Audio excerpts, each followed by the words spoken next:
Georgia Tech coach Bobby Ross returns to Atlanta tonight. This time, he's the head coach of the #1 college team in the country. For about 6 hours now, the Georgia Tech Yellow Jackets have been riding high. As a matter of fact, they've been ranked #1 in the UPI, the coaches poll. And the Georgia Tech triumph is our top story tonight. Getting a #1 will mean a lot to the school, of course, and not just to its football program. It can bring more money and prestige to Tech down the road.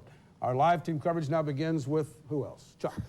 Well, let me tell you that, first off, that Bobby Ross has a vote in that coaches poll, and you can imagine who he voted for. But yes, UPI has ranked Georgia Tech the #1 college football team in the country. AP, the writers' poll, earlier this day had ranked Colorado #1. So we have a split co-champion in college football for the first time since 1978 when Alabama and USC split the honors. And now, of course, you're going to hear a lot of cries for a playoff system in the college football ranks. And, of course, Georgia Tech was 12-0 back in 1952. They were a national champion then, as named by the INS, the International News Service. Michigan State won the outright honor that year from the wire services. Well, Bobby Ross is thrilled, nevertheless, with the word from UPI that his team is indeed the best in the country. Ross arrived tonight from Virginia. He, of course, had been visiting his ill mother in Virginia. Ross was thrilled with the title bestowed upon him by his co-coaches. I think that meant more to him than anything. And he told me he wouldn't mind lining up to face Colorado now just to settle it all. Should there be a playoff, would you like to line up next week or week after next and play Colorado?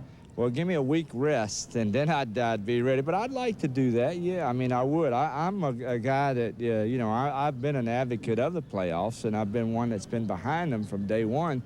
You know, I still think that if it can be done some way through the bowls, that would be the ideal way to do it. All right, so here's how the two polls finally worked it out. UPI with Georgia Tech #1 by an 847 to 846 margin, a 1-point margin over Colorado. Colorado finished in the AP poll #1 by a very slim margin over Georgia Tech. That is the writers' poll. Miami was third in both polls, as was FSU fourth and Washington fifth. And here's Colorado coach Bill McCartney breaking the news to CU students today that Tech was #1 in UPI's poll.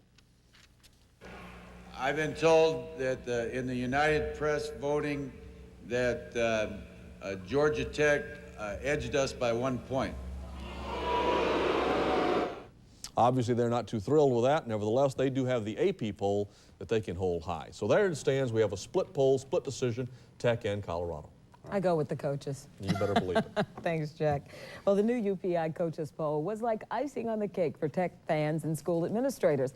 I mean, beyond the pride and excitement of being ranked the best college football team, it can do wonders for student enrollment. Tom Regan has more on the Channel 2 Action News Night Feed.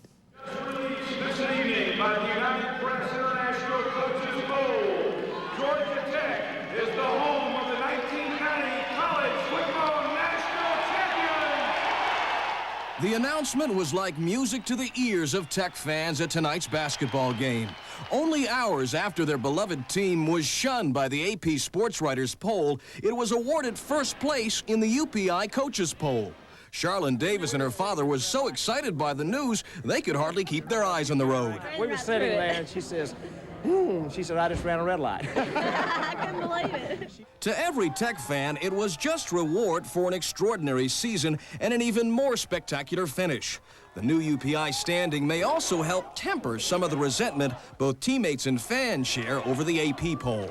Which poll do you think is more legitimate, AP or UPI? Coaches. So it's being judged by your peers. I think it's obvious that the coaches know football.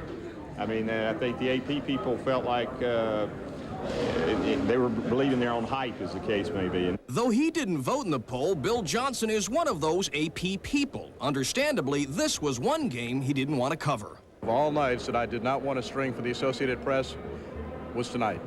I don't blame you. Tech's tremendous success in its athletic program has the added benefit of promoting the school to a truly national audience. The school's current recruiting drive is running far ahead of schedule, and the president couldn't be happier.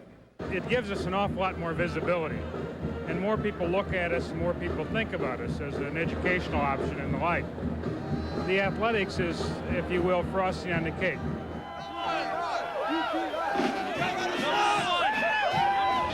It certainly is. Have you seen this yet? That's the Georgia Tech, their new billboard here on the downtown connector.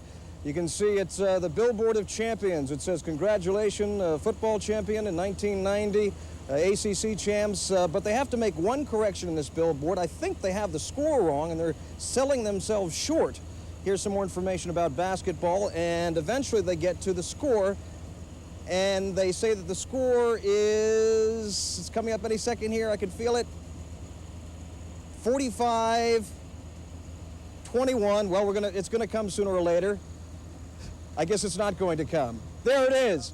The score was actually 45-21, not 45-31. The school is selling themselves short. The campus is empty right now, but a few guys did happen to come back, and they're going to be happy about this because school is being canceled on Monday, and the reason is there's going to be a parade in downtown Atlanta, and we don't have much information on that parade at this time. We understand it's supposed to begin at 12 noon. There'll be more details released tomorrow, and Don and Monica, you can certainly say that this town is getting very accustomed to throwing parades. Back to you in the studio. At least it's not old hat yet for being champions. Okay. Thank you, Tom.